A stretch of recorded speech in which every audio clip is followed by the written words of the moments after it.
My name is Daniel Reeve, systems engineer aboard the submersible research vessel Odysseus. People think being an engineer on a deep-sea expedition is all gears and gauges, but truth is, you're the one who makes sure the lights don't flicker. When something starts breathing in the dark, we were deployed in late September of 2020. Mission orders stamped classified. Destination, a freshly discovered trench deep in the western Pacific, one that didn't appear on any public map. It was deeper than the Mariana, much deeper, and it hadn't formed naturally, not according to the seismic scans. The place had no name, just a code name, Zone Black. Officially, we were assigned to study seismic patterns following unexplained tremors near the ocean floor. The kind that never echoed, they just stopped. But anyone who's spent time in the field knows when something feels wrong. Unofficially, we were chasing a signal, a pulse that repeated every 88 seconds, down to the millisecond. Not random, not natural. Structured, we don't know who first picked it up. Government, private defense contractors.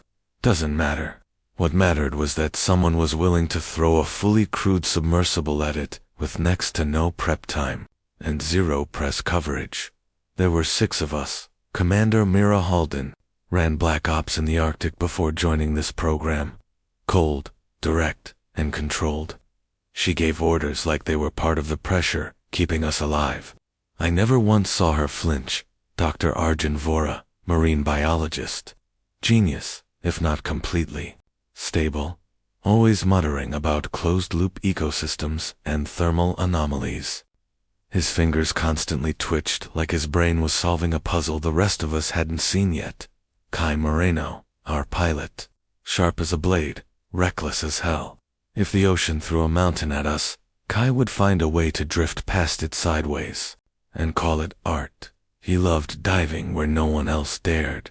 Alina Cross, sonar and sensor technician. Soft-spoken, observant, the type who notices the slight change in reverb on a sonar ping and knows exactly what it means. She was our years down there, and she rarely looked away from her monitors. Reese Nakata, communications officer. Smart, sarcastic, and just paranoid enough to be valuable. He used to say, just because you're underwater doesn't mean no one's listening. He had theories, aliens, interdimensional frequencies, secret ocean labs. We laughed, then listened a little too closely. And me, Daniel Reeve, the guy who kept the lights on, the systems stable, the air flowing, and the reactor humming. Not flashy, but crucial. Without me, the hull goes dark, and we start breathing water instead of oxygen. We launched from a covert black site 50 nautical miles east of Guam. No press. No family goodbyes, no satellite tracking, just a dead zone on the map and a straight dive into the abyss. From the moment we left the surface, there was this weight, not just the water above us, but the feeling that something had already noticed us coming. They say humans have explored more of space than the deep ocean. They never ask why that is. At 9,000 meters, sunlight dies. It doesn't fade. It vanishes. One moment there's a glimmer, a soft halo, then nothing but endless black, swallowing even the faintest trace of sky. It felt like falling into a starless void. The only illumination left came from the inside of Odysseus, pale overhead strips that bathed the control room in a sterile blue hue, and the eerie green shimmer from Elena's sonar station, casting shadows across her face like veins of glowing algae. Outside the windows, total darkness, pure and absolute. We had been descending for 16 hours. Just a slow, continuous crawl down into pressure, so intense it could crumple a nuclear sub like a soda can. I could hear the hull creak from time to time, soft groans like a ship muttering to itself, uncertain if it wanted to hold together. The deeper we went, the tighter the air felt. Not the oxygen, but the atmosphere, the psychological weight. It was as if the ocean was closing in, not around us, but inside us. That's when Alina broke the silence. She didn't look away from the sonar, Her voice was low and uncertain. "There's movement down here. Not drift, not sediment. Something big, something slow." We all turned to look at her screen. Blurry shapes, faint, but unmistakably moving. Left to right, then gone. No propulsion trail, no cavitation. Just a smooth glide across the sonar range like a shadow that knew we were watching. Mira leaned in. "Whales." Elena shook her head. "Nothing that high up. No ping reflection. These aren't scattering the signal. They're absorbing it." We exchanged glances, but no one said what we were all thinking. At 14,000 meters, we passed the depth of the Mariana Trench, the deepest officially recorded point on Earth. From here onward, we were the first, the pioneers of the impossible. The pulse signal was louder now, not in volume, but in presence. Reeve, who had been monitoring it since hour 1, sat forward in his chair and activated a short burst transmission. "Still getting the pulse," he muttered, brows furrowed. "Same 88-second rhythm, but it's stronger, sharper, like it's reacting to us. I think it knows we're close." The word "knows" hung in the air. None of us responded as we dropped beneath 15,000 meters. The sonar painted an image none of us expected. A sudden plateau, a flat plain where there should have been a sheer drop. It was almost engineered, smooth and wide, like something had flattened the ocean floor with intention. At the center of this shelf was an opening, a vertical fissure in the crust that plunged into pure darkness. A trench inside a trench, zone black. I remember watching Elena's screen as we hovered at the edge. The sonar rippled out and came back with shapes, structures, towers of stone or coral or something unknown, but they were tall, precise, angled in unnatural ways, like the ruined spires of a long-forgotten city swallowed by time. Symmetrical, repeating patterns. It didn't look like geology. It looked like architecture. Arjun leaned over the glass of the viewport and whispered under his breath, "That's not natural." No one disagreed. Mira gave the order. Her voice was steady, almost a calm. "Take us in, Kai. Nice and easy." Kai didn't respond. He just placed his hands on the control sticks and nudged Odysseus forward. The trench yawned below us, wider than any sonar image had prepared us for. It felt like we were gliding toward the mouth of something ancient and sleeping, something waiting. As we approached the rim of zone black, I felt it. The change. The water thickened. That's the only way I can explain it. It wasn't just density or depth. It was something else. The ship slowed, but Kai wasn't pulling back. We were pushing against resistance that shouldn't have been there, like moving through honey instead of seawater. Then the lights dimmed, not flickered, not glitched. They dimmed, as if the light itself was being drawn out of the room, consumed by the dark around us. Even our high-intensity forward beams lost strength, swallowed only a few meters ahead before disappearing completely. "I'm boosting lumen output," I muttered, adjusting the panel, but the lights didn't respond. It was like the dark had rules of its own down here. We passed between two jagged stone pillars, each at least 30 meters high. They rose out of the seabed like fangs or monoliths, partially covered in glowing algae, or maybe coral, but even that light looked unnatural, pulsing in slow, erratic rhythms, almost breathing. And then we emerged into it, a vast, dome-shaped cavern, hidden miles beneath the surface. It was impossible in scale. Imagine a sports arena beneath the ocean, surrounded by impossible pressure, yet eerily, still dot the walls. Curved inward, smooth and dark, and from the ceiling hung threads of glowing blue tendrils, like jellyfish spun from glass, drifting slowly through the chamber. Even the crew went silent. No one spoke. For a moment, all we felt was awe. That kind of bone-deep reverence you get in places no human was meant to see. But the silence wasn't peaceful. It was waiting. A beat later, everything changed. It started as a faint tremor, a subtle vibration in the hull, like the sub had exhaled. But then, bang, a dull, deafening impact reverberated through the ship. Every light snapped, flickering violently. The emergency systems kicked in, casting deep red strobes across our stunned faces.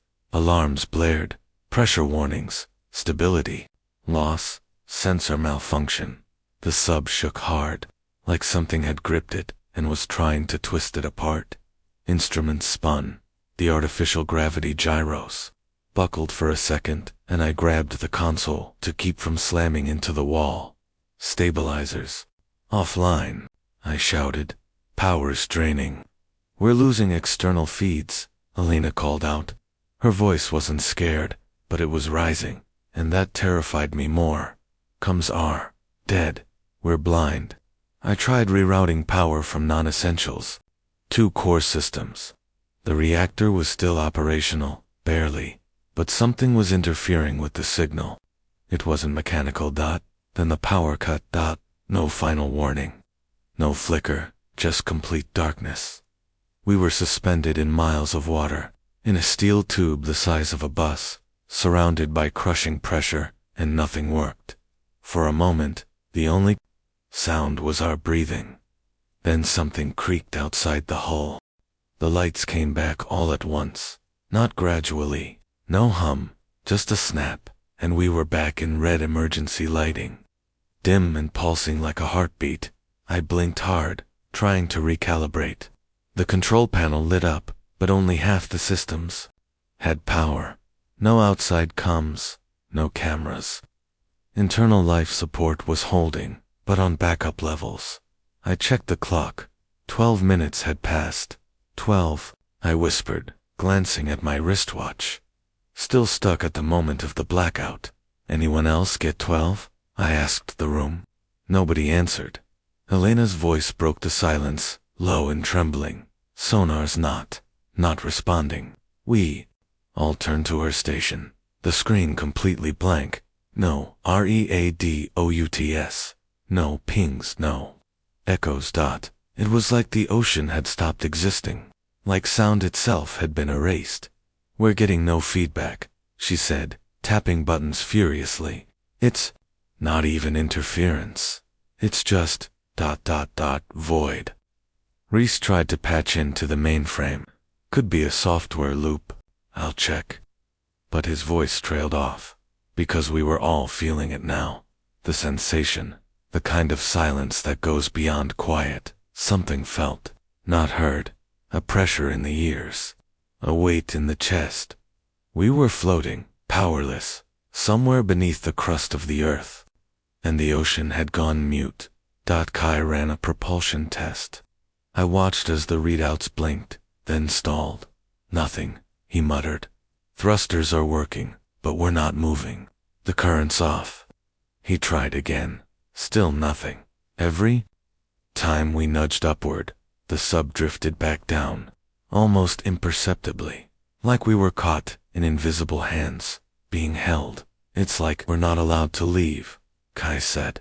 That's when Dr. Vora leaned toward the front viewport. His voice was barely audible. There's something out there, he said. At first I didn't move. Then I followed his gaze. The forward viewport was mostly black, with a soft red reflection from the interior lights. But as my eyes adjusted, I began to see them. Shapes, dozens, maybe more, slender, tall, still. They stood in the distance, swaying slightly, like kelp caught in a slow tide. But there was a verticality to them that wasn't natural. Their edges were too clean, their posture too deliberate. My brain tried to write it off. Coral, rock formations, visual trickery. Then one of them moved. No noise, no current disturbance, just a slow tilt of its head. A gesture, a choice. They're not rocks, I whispered. Kai gripped the arm of his seat tighter. No, they're standing and watching, Elena added, her voice dry. They've been watching the whole time. We sat frozen. No one spoke again, for what felt like hours. The shapes didn't move any closer, but they didn't leave either. They just stayed, waiting. 3 hours passed. Maybe more. Time began to stretch. My watch stopped ticking. The ship's clocks looped back and reset every 12 minutes. Then came the sound. It wasn't mechanical. It wasn't natural. It was singing. Soft, haunting, like a lullaby played underwater, with too many notes, too many voices. Reese sat bolt upright. "They're responding to the signal," he said. "The pulses." "This is a reply." Myra was stone-faced. "Cut all systems. No lights, no noise. We listen." We powered down everything. The sub fell into pitch black. The singing continued, and then a shape floated past the viewport, translucent, long tendrils, glowing like nerve endings. Then it turned, not with a body, but a shift in presence. "As if it saw us," Dr. Vora gasped. "They're communicating." And then one of the crew screamed. Lena collapsed without warning. 1 second, she was at her station, eyes glued to the sonar. The next, she let out a strangled gasp and slumped to the floor. Blood oozed slowly from her nostrils, thick and dark. Her lips moved, barely forming words at first, then louder, in a breathless whisper. "It's waking. It's waking." Her eyes rolled back. She began to tremble, not violently, but as if something inside her was resonating with a frequency none of us could hear. We rushed to her, but she didn't respond. Her fingers clutched at the floor like she was holding on to something only she could see. Her voice kept repeating the same phrase, growing hollow and mechanical, as if someone else was speaking through her. "It's waking, ... It's waking, ... It's watching. It's inside, the silence, ... Then boom, a deep low-frequency impact shook the Odysseus. Not a pressure knock or a rock slide, no. This sound was deliberate, measured. Like a knock, the hull reverberated, with a moaning metallic groan. We froze. For a second, no one said anything. Even Mira was pale. Then Reese whispered, "That came from below." Mira didn't wait. "External cameras." Now, I hesitated not because I couldn't, but because every instinct in my body screamed not to look, but I obeyed. My hands moved almost automatically, flipping switches, aligning the feeds. The screens flickered to life, static, then hazy outlines of silt and drifting particles in the deep, and then, ... the shape. First, it looked like the trench had simply dropped, further than expected. Just black, endless void below us. But as the cameras adjusted, and the sediment cleared, we realized we weren't hovering over rock, we were hovering over something else. A massive structure. No, a form stretched across the trench floor, covered in thick, black coral that twitched and pulsed like tendons. The formation wasn't static. It rose and fell, subtly, as if breathing. We stared in silence. Then Reese whispered, "It's alive." And then, it opened its eye. Not glowing, not blazing, just open, reflecting our lights with unnatural clarity. The size of the thing, the eye alone was the size of a football field. Glassy, colorless. But it saw us not with curiosity, with recognition. Kai's hands flew to the controls. "I don't care what this is. We're getting out of here." The Odysseus responded sluggishly. He fired the vertical thrusters. We began to rise slowly, like climbing through molasses. And that's when the impossible happened. The trench moved. It wasn't physical, not in the normal sense. The walls didn't collapse. Instead, the space around us began to fold, like paper creasing in on itself. Shapes outside twisted. The watchers, those tall, humanoid figures, began to blur and ripple, as if we were slipping between frames of reality. Alina began to scream. Not words anymore, just raw, animal terror. Reese clutched his console. The signal, it's reversed, it's broadcasting out. Arjun was muttering in the corner, rocking back and forth. We were never meant to be here. It's not a place, it's a mind. and then everything went white. No light, no dark, no dark. No sound. Just a void that swallowed time. We woke to static, a soft, crackling hiss in our earpieces. The kind of sound you hear when a signal's trying and failing to come through. Silence followed. No alarms, no flickering lights, no screams, just silence. The cabin lighting was steady now, to steady, almost artificial. I blinked a few times, unsure if I was dreaming, but the ache in my head, the stiffness in my limbs, the tension in the air, they were real. I looked around. Everyone was still here. Mira sat rigid in her seat, pale but breathing. Alina had come too, sitting against the bulkhead, dazed. Her eyes were wide open, but quiet. Empty. Dr. Vora wouldn't speak, just kept staring at the floor with a hollow look, as if he'd left part of himself behind. Sonar was working again. Reese tapped at the console with trembling fingers. "We're back to 9,000 meters, he muttered. "Back where we started." But the trench was gone. No ridges, no coral spires, no symmetrical towers, no pulse, just featureless abyssal plain, stretching in every direction, cold and lifeless. Mira didn't wait. Emergency ascent. Now. Kai responded automatically, and the Odysseus. We weren't the same. Alina never spoke again. Reese carved circles into the walls of his room, perfect spirals for days before disappearing from his bunk. Kai quit the program and vanished off-grid. A week later, a fishing boat found his body smiling, lungs full of salt water. Miles inland, Dr. Vora wouldn't stop drawing the creatures, the sirens, the dwellers, the Leviathan. He was institutionalized after he cut open his palm and said, "The coral is growing inside." Mira hung herself in a Navy storage room 2 months after debrief. That leaves me. I hear the singing sometimes in pipes, in drains, in silence. I dream of the eye, of pressure, of something deep that remembers me. I don't know what we touched, but I know this. We weren't supposed to find it, and we didn't escape. We were let go, like a fisherman releasing something too small to keep, knowing it will grow.